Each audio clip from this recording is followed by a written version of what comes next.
ඉතින් යාළුවනේ අද මම බත් වෙන තමයි යන්නේ. මෙතන තියෙනවා සුවදාල් සහල්. ඉතින් මම මේකෙන් මට ඇති වෙන්න ටිකක් කපලා ගන්නවා. මේකෙන් මේ කප් එකට සාමාන්‍යයෙන් මට ඇති වෙන ප්‍රමාණයට දාගන්න. මම හිතනවා මේ ටික මට ඇති වෙයි කියලා. මම ටිකක් දාගත්තා වගේ. දැන් මම මේ ටික හොදගෙන ඉන්නවා. ඉතින් මේ විදිහම මේ සාල් ටික හොදගත්තා. ඉතින් මාදේ තියෙනවා මේ වගේ පොඩි රයිස් කුකර් එකක්.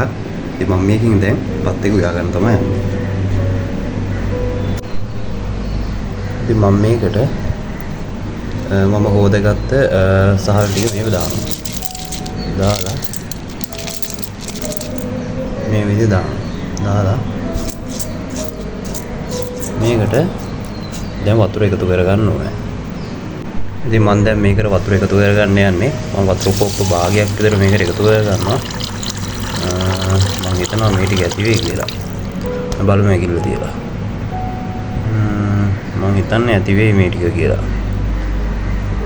බලමු අපි ඉතින් වෙලා. ඉතින් මම මේකේ උඩ තට්ටුවේ බිත්තරක් දැන් හදාගන්න යන්නේ. ඉතින් මම බිත්තර ටිකත් මෙන්න මේක එකතු කරලා ඊට උඩින් තියාගන්නවා. එතකොට බත් එක තැම්බෙද්දිම බිත්තර ටිකක් අපිට කම්බ ගන්න පුළුවන්. මේ විදිහට හොදගත්ත බිත්තර ටික මම මේක උඩින් තියලා තියෙනවා. අපි දැන් එහෙනම් බත් එක හදලා බලමු. ඊට තමයි මගේ බත් එක ඉදෙන්නේ. බලමු බත් එක ඉදලා තියෙන්නේ කියලා. ඉස්සර බලමු මේක. දැන් ඉදෙන ගමන් තියෙන්නේ තාම ඉදලා නැහැ. දැන් අපි මේක තියෙනවා. යාළුවනේ මගේ බිත්තර ටික දැන් තැම්බිලා තියෙන්නේ මේ විදිහට. බත් එකත් දැන් තරමක් ඉදිරියට තියෙන්නේ. මේ තියෙන බත් එක. බත් එකේ තාම වතුර තියෙනවා. වතුර ටික අයින් වුණාම බත් එකත් ඉදිනවා. බත් එකත් හොඳට ඉදිරියට තියෙනවා. ඉතින් බත් එක හදාගත්තා දැන් මම සෝයා මාළුව හදාගන්න තමයි යන්නේ. ඉතින් මේ විදිහට සෝයා පැකට් එක අරගෙන මම මේකෙන් අවශ්‍ය ප්‍රමාණයට සෝයා ගන්නවා. කපා ගන්නවා. කපාගෙන මේ කප් එකටම සෝයා.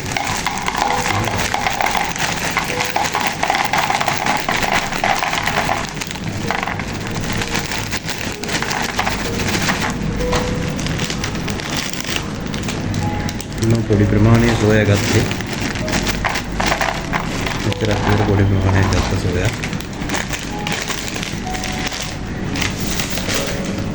දැන් මම මේක උණු වතුරේකට දාලා තැම්බෙන්න තියෙනවා.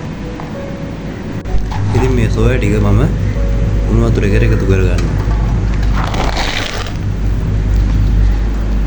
මේ විදිහට මම සෝයා එක උණු වතුරේකට එකතු කරගන්නවා. මගේ පොල් කිරි එක හදාගන්න මම මේ වගේ පොඩි පොල් කිරි පිටිකල පැකට් එකක් කරගන්නවා. මම මේකෙන් පොඩි ප්‍රමාණයක් හදලා එකතු කරනවා මගේ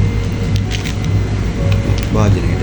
සාමාන්‍යයෙන් මේස ඇති දෙකක් විතර.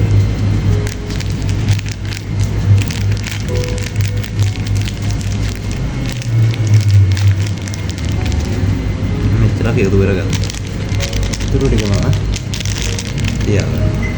දැන් මම මේකට වතුර එකතු කරනවා.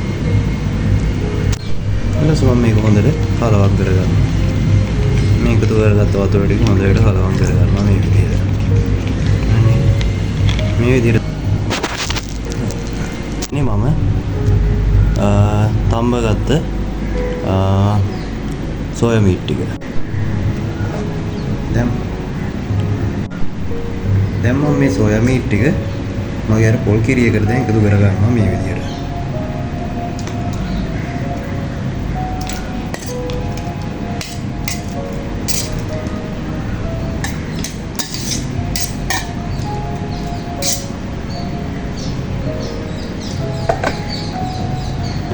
ඊට පස්සේ මේ විදිහට එකතු කරගත්තාට පස්සේ පොල් කිරියකට මම අරගත්ත රසකාරක පැකට් එක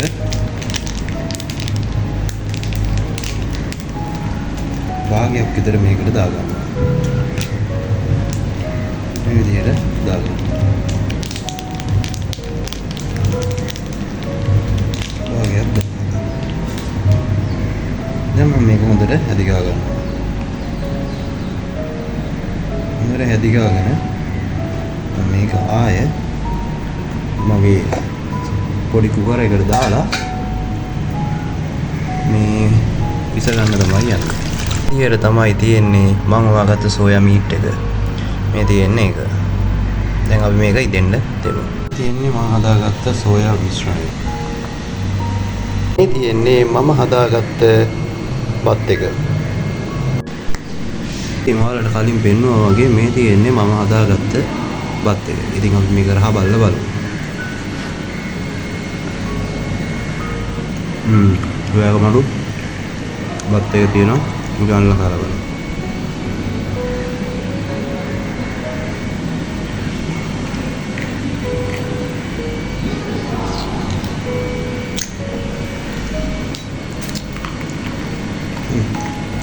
අපි මේකට සෝස් ටිකක් දැන් එකතු කරගමු මේ විදියට.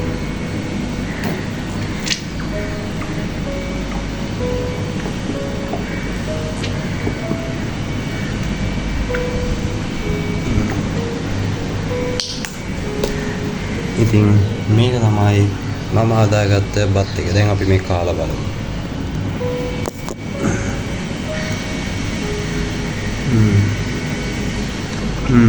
මාරු. අතෝ මාරහයි. මේකදී මම බෝල් මේ හදාගත්ත බත් එක. ඔයාලට පේනවා මේක. බත්, සුවදල් බත්, පිටතර, සෝස්, සෝරයි. අපි කමු.